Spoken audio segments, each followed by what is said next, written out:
네, 코스피는 반등을, 코스닥은 강세를 시현하고 있습니다. 어떤 업종과 종목에 포커스를 맞춰야 될까요? 함께 모색해 보도록 하겠습니다. 위즈인베스트의 김영철 팀장, 김종효 위원과 함께합니다. 안녕하십니까? 예, 안녕하세요.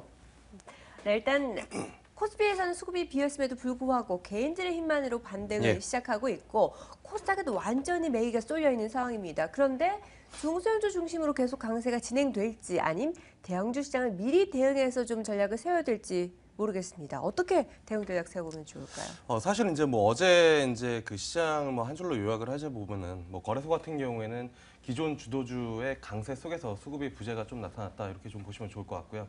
그다음에 코스닥 같은 경우에는 새로운 주도주 쪽에서 움직임이 나타나면서 수익률 게임이 좀 나타나는 그런 시장이다 이렇게 좀 판단을 할 수가 있겠습니다.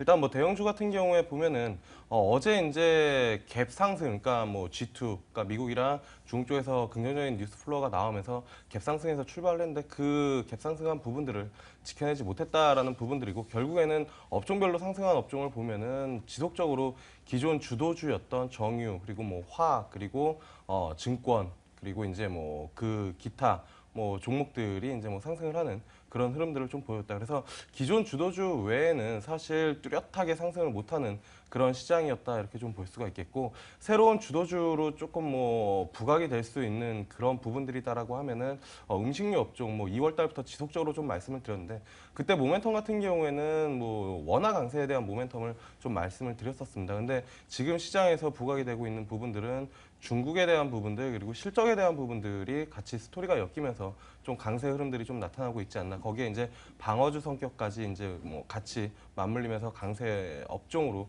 좀 부각이 되고 있는데 음식료 업종에 대한 부분들은 좀 중장기적으로 좀 관심을 가져볼 만하지 않을까 이렇게 좀 판단을 하고 있고요. 기존 뭐 주도 업종 플러스 음식료 업종 이렇게 코스피 시장은 좀 대응을 하면 좋지 않을까. 뭐 대표적인 종목들은 뭐 지속적으로 말씀을 드렸지만 CJ 제일제당 실적 좋게 나왔고요. 그다음에 중국 성장 스토리가 유효한 삼lik식품 그리고 이제 뭐 대상 이 정도로 좀 압축해 볼 수 있지 않을까 이렇게 좀 볼 수 있겠습니다.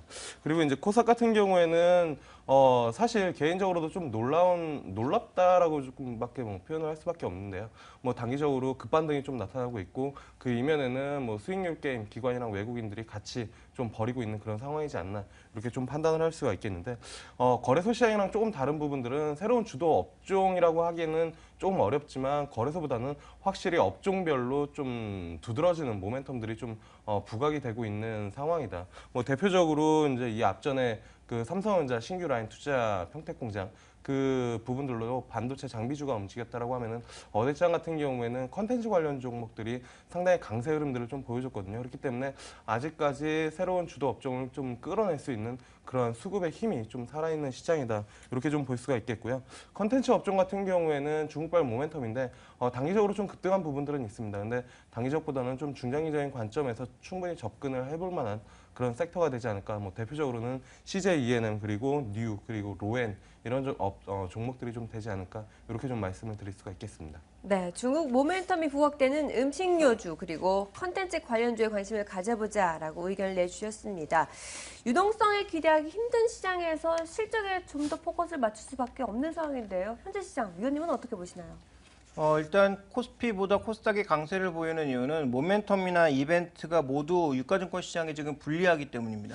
대표적으로 지금 이벤트라고 하면 그동안 파생상품 시장과 연결돼서 같이 왔던 파생상품 시장의 차익거래 동향이 지금 유가증권 시장에 굉장히 부정적으로 그동안 상승 때는 긍정적이었지만 반대로 이제 하락 때는 오히려 부정적으로 다가오고 있는 그런 상황인 거죠. 그래서 이 부분이 지금 코스닥 시장의 상대적인 약진을 낳고 있는데요.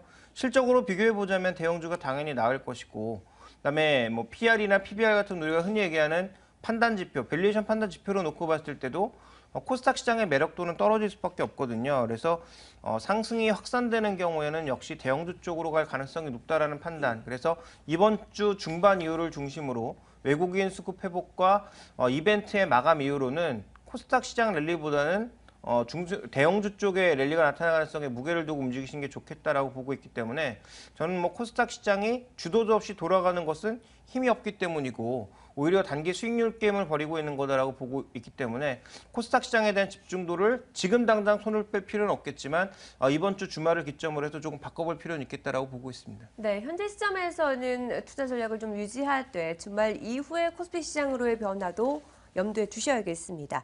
자, 이제 전체적으로 시장 상황을 살펴봤고 업종별로도 확인을 해보도록 하겠습니다. 통신주들의 움직임이 눈에 띄는데요. 1분기 호실적에도 불구하고 주가는 바닥을 기고 있네요. 왜 이런 겁니까? 사실 뭐 통신주라고 하면 대표적인 이제 방어주 성격을 좀 보여줬었는데 네. 최근에 뭐 흐름만 놓고 보면은 그러한 흐름들을 좀 보여주지 못했습니다. 왜냐하면은 이 앞전에 통신주가 올라올 때 방어주의 성격으로 올라온 게 아니라 데이터에 대한 부분들, 성장주의 성격으로 올라왔기 때문에 그러한 성장에 대한 모멘텀이 추가적으로 상승을 하지 못하다 보니까 뭐 차익 실현이 좀 나오고 있다 이렇게 좀 판단하시면 좋을 것 같고요. 일단 말씀해 주신 것처럼 실적은 좀 잘 나왔습니다. 뭐 SK텔레콤 같은 경우 전분기 대비 전년 동기비 한 60% 그리고 뭐 KT도 한 135%, LG 플러스 한 36% 증가를 하는 흐름들을 좀 보여줬는데 이거 같은 경우에는 작년 1분기 때 비이성적인 이제 마케팅 비용이 확실히 좀 많이 증가했었던 부분들 때문에 기저 효과로 조금 뭐 실적이 좋게 나왔다 이렇게 좀 판단을 할 수가 있겠고요. 뭐 시장에서 지금 우려를 하고 있는 부분들은 그러니까 그 가입자당 매출액 감소 그리고 이제 요금 경쟁이 우려가 된다라는 부분들 때문에 이 성장성, 수익성을 좀 잡아먹을 것이다. 이러한 좀 우려가 좀 부각이 되고 있는 것 같습니다. 특히나 이제 KT 같은 경우가 데이터 중심의 요금제를 좀 개편을 하는데 이게 이제 다른 이동통신사도 좀 따라가면서 수익성을 갉아먹지 않을까 이러한 부분들이 좀 우려로 좀 작용을 하고 있다. 이렇게 좀 보시면 좋을 것 같고요. 하지만 최근 낙폭 때문에 기술적 반등은 충분히 좀 가능하지 않을까. 그래서 KT 같은 경우는 한 3만 원 언더 그리고 SK텔레콤 같은 경우는 한 25만 원 언더에서는 기술적인 반등이 좀 나올 가능성이 좀 높다. 이렇게 좀 볼 수가 있겠고요. 그다음에 단기적으로 뭐 기술적 반등 외에 좀 중장기적으로 보시는 분들 같은 경우에는 하반기 뭐 배당에 대한 부분들로 뭐 조정 시에는 분할 매수로 좀 가능하다. 근데 이 앞전에 그 성장에 대한 스토리로 상승을 해왔던 그런 부분들처럼 뭐 직전 고점을 돌파하고 신고가가 나기에는 어렵기 때문에 뭐 배당을 뭐 기대감으로 투자를 하시더라도 박스권 트레이딩 정도로 대응하시는 게 맞지 않을까 이렇게 좀 보고 있습니다. 네, 단기적으로 기술적 반등을 기대해 볼 수 있을 것 같습니다. 중장기적으로는 아직까지 배당 매력이 유효하기 때문에 박스권 트레이딩 관점의 전략을 제시해 주셨습니다. 자, 그리고 전반적으로 시장 분위기가 좀 안정권에 접어들고 있는데 그래도 해외 시장의 변수는 또 시장에 큰 영향을 미치고 있거든요. 예. 특히나 악재를 중심으로 시장에 타격이 큰 상황인데요. 눈여겨봐야 할 것들, 어떤 것들이 있을까요? 사실 뭐 지금 대외적인 변수보다는 내부적인 이제 수급에 대한 부분들이 조금 더 유효하지 않을까 이렇게 좀 보고 있고요. 네. 사실 거래소 시장 못 가는 이유 중에 하나가 이번 주에 이제 뭐 만기에 대한 부분들 때문에 좀 수급적으로 관망하는 심리가 좀 있지 않을까. 그래서 거래소 같은 경우는 만기 이후에 방향성을 좀 보여줄 가능성이 좀 높지 않을까. 그리고 사실 방향성이 보여주더라도 어제장에서 뭐 대표적으로 보여줬듯이 기존 주도 업종이 움직일 가능성이 좀 높다 이렇게 좀 판단하고 있는 상황이고요. 그다음에 코스닥 같은 경우에도 앞서 말씀드린 그런 업종 위주로 좀 대응을 하시는 게 좋지 않을까 이렇게 좀 보고 있습니다.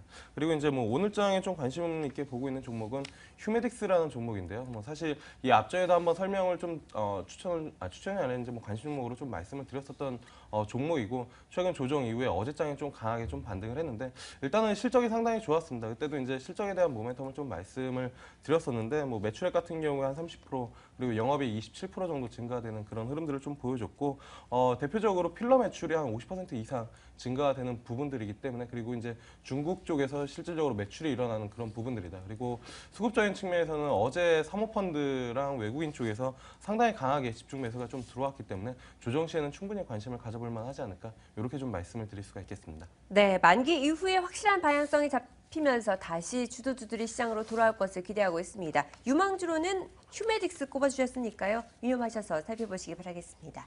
네, 지금까지 위즈인베스트의 김영철 팀장, 김종효 위원과 함께했습니다. 말씀 감사합니다. 네, 감사합니다.